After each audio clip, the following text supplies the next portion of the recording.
É dessa maneira que as mulheres índias ou mestiças falam sempre sem pudor ou censura dos filhos nascidos fora do casamento. E isso está muito longe de ser incomum. Antes, o contrário parece ser a exceção. As crianças muitas vezes conhecem apenas sua mãe, pois sobre esta recai todo o cuidado e toda a responsabilidade. A respeito do pai, elas nada sabem, e à mulher nem parece ocorrer a ideia de que ela ou suas crianças teriam algum direito a ele. O que parece estranho ao civilizado simplesmente é a regra conforme o direito materno e o casamento grupal.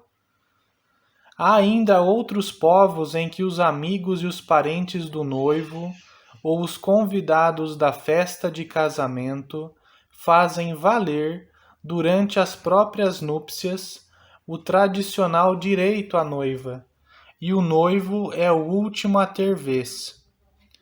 Foi assim nas Ilhas Baleares e entre os algilas africanos na antiguidade, e ainda é assim entre os Bárias na Abissínia. Há outros ainda em que uma pessoa ocupando um cargo oficial, o chefe da tribo ou da gens, chefe guerreiro, xamã, sacerdote, príncipe ou como quer que se chame, exerce em nome da comunidade o direito à primeira noite com a noiva. Apesar de todas as tentativas neorromânticas de torná-lo apresentável, esse direito da primeira noite subsiste como resquício do casamento grupal entre a maioria dos habitantes da região do Alasca. Entre os Taus, no norte do México, e entre outros povos. E existiu em toda a Idade Média, pelo menos em países originalmente celtas, onde foi transmitido diretamente do casamento grupal, como na Aragônia.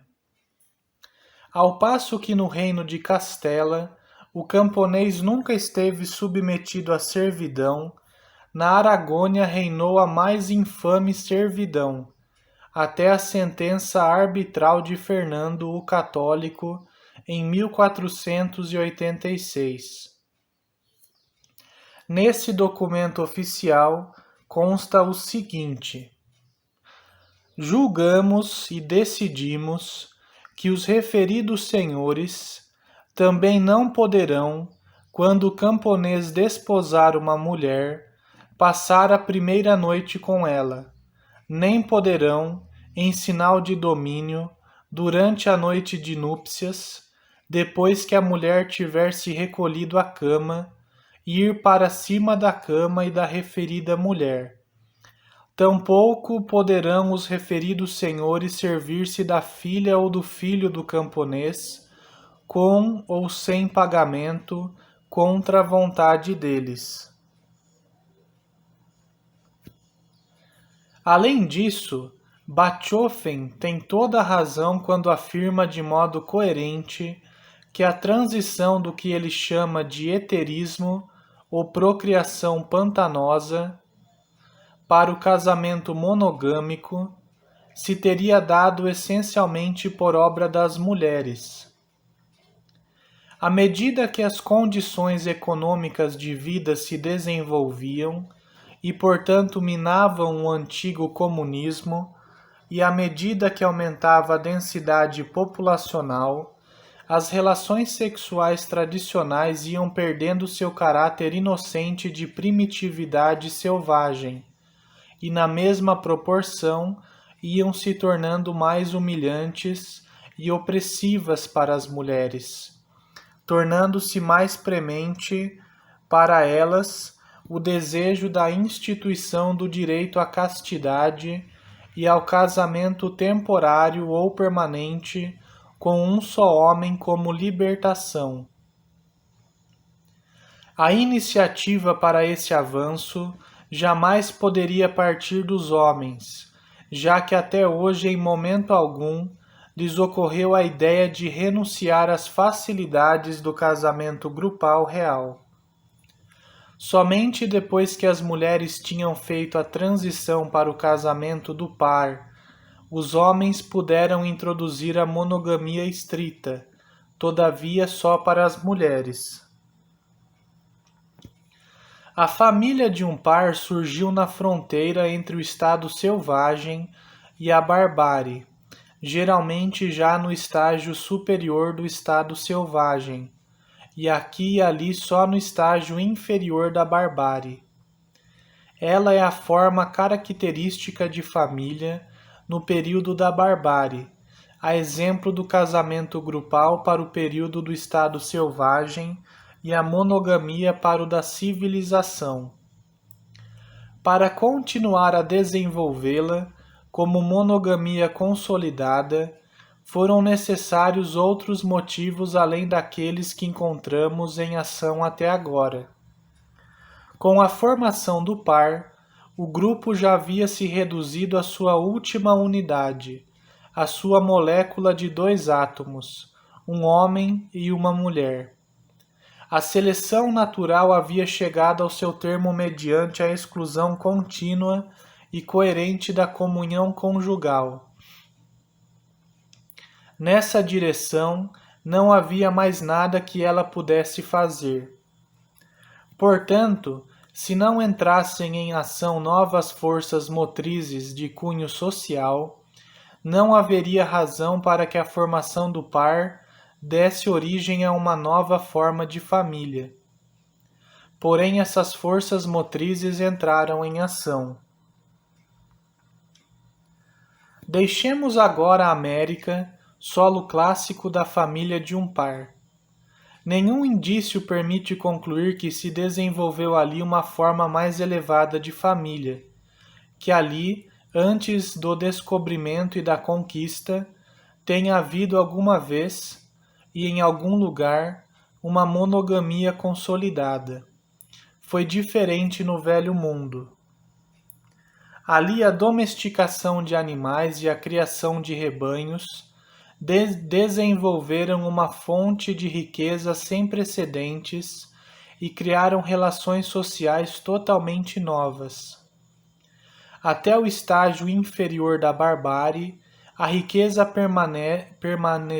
permanente se limitava praticamente à casa, a roupas, a joias brutas e a ferramentas para a obtenção e preparação da comida, barco, armas, utensílios domésticos de tipo muito simples. A alimentação tinha de ser obtida dia a dia, mas então, com a formação dos rebanhos de cavalos, camelos, jumentos, bovinos, ovinos, caprinos e suínos, os povos pastoris em formação, os arianos da terra dos 5 rios e da região do rio Ganges na Índia, bem como das estepes dos rios Osho e Jachartes, naquela época ainda ricas em água, os semitas do Eufrates e do Tigre adquiriram uma propriedade que necessitava apenas de vigilância e cuidados básicos para se reproduzir em número cada vez maior e fornecer alimentação abundante composta de leite e carne. Todos os meios anteriores de obtenção de alimentos passaram para o segundo plano. A caça, anteriormente uma necessidade, passou a ser um artigo de luxo. Porém, a quem pertencia essa nova riqueza? Originalmente, sem dúvida, a gens. Mas em pouco tempo deve ter se desenvolvido também a propriedade privada dos rebanhos. É difícil dizer se, para o autor do chamado livro 1º de Moisés, Gênesis, o patriarca Abraão era o possuidor de seus rebanhos em virtude de um direito próprio como chefe de uma comunidade de famílias ou em virtude de sua qualidade de líder hereditário efetivo de uma gens. Podemos estar certos de que ele não deve ser imaginado como proprietário no sentido moderno do termo. Além disso, temos certeza de que, no limiar da história acreditada por documentos, os rebanhos já aparecem em toda parte como propriedade específica de chefes de famílias, a exemplo das produções artísticas da barbárie, os utensílios de metal, os artigos de luxo e, por fim, o gado humano, os escravos. Pois, na mesma linha, também já havia sido inventada a escravidão. Para o bárbaro do estágio inferior, o escravo não tinha valor. Essa é a razão pela qual os índios americanos procediam com os inimigos vencidos de modo totalmente diferente do que acontecia em um estágio mais elevado. Os homens eram mortos ou então recebidos na tribo dos vencedores como irmãos. As mulheres eram dadas em casamento ou igualmente adotadas com suas crianças sobreviventes. Nesse estágio, a mão de obra humana ainda não fornece um excedente digno de nota sobre os custos para sustentá-la. Com a introdução da criação de gado, do processamento do metal, da tecelagem e por fim da atividade agrícola, isso mudou.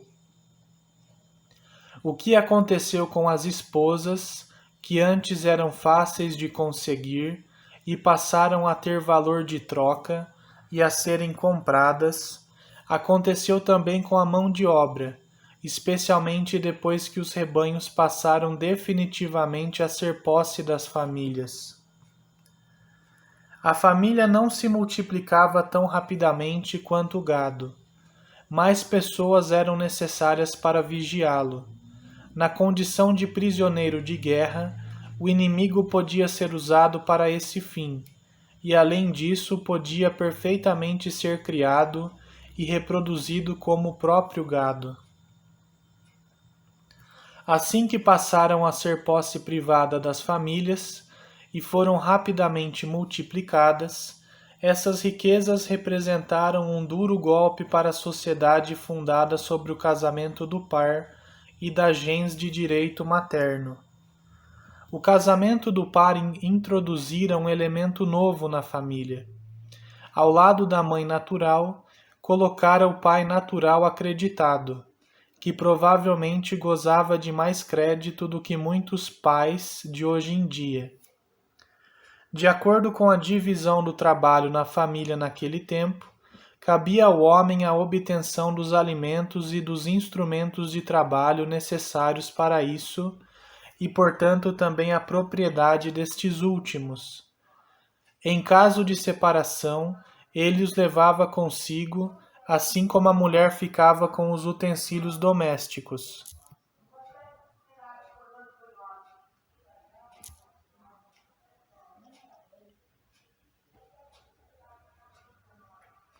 Portanto, segundo o costume da sociedade daquele tempo, o homem também era proprietário das novas fontes de alimentos, do gado e mais tarde do novo instrumento de trabalho, os escravos.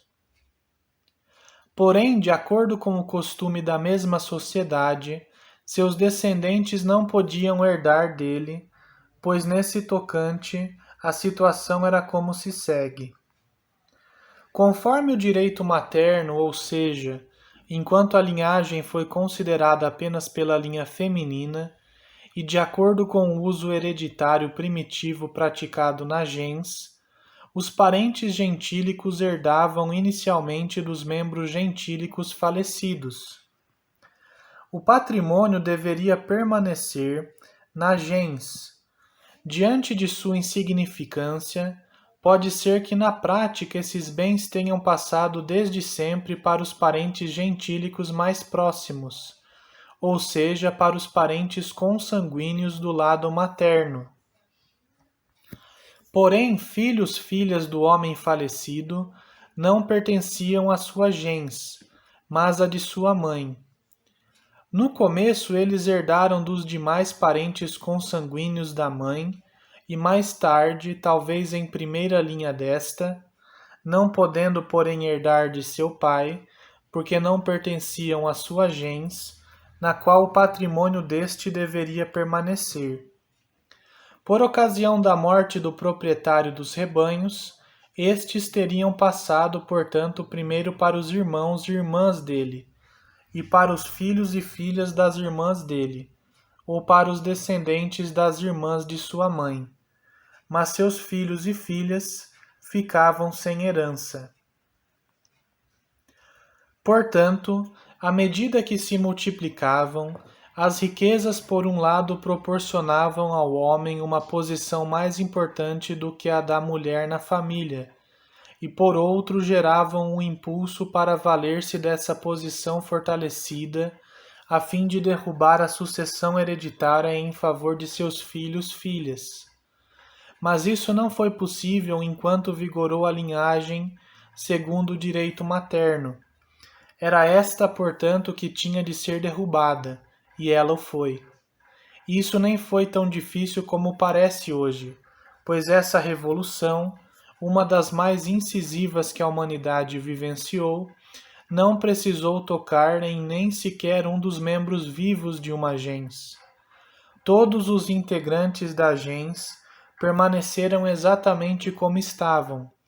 Bastou tomar a simples resolução de que, dali por diante, os descendentes dos membros masculinos permaneceriam na gens, mas os dos membros femininos deveriam ser excluídos, passando para a gens do pai. Desse modo, o estabelecimento da linhagem pela linha feminina e o direito hereditário materno foram derrubados, e a linhagem masculina e o direito hereditário masculino foram instituídos. Nada sabemos sobre como e quando essa revolução se deu entre os povos civilizados.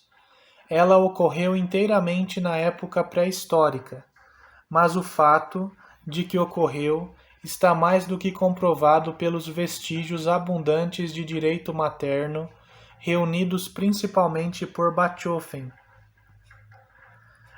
A facilidade com que foi levada a cabo pode ser constatada em uma série de tribos indígenas, nas quais ela ocorreu recentemente, e ainda está ocorrendo, em parte em razão do crescimento das riquezas e dos novos modos de vida, mudança das florestas para as pradarias, em parte por influência moral da civilização e dos missionários.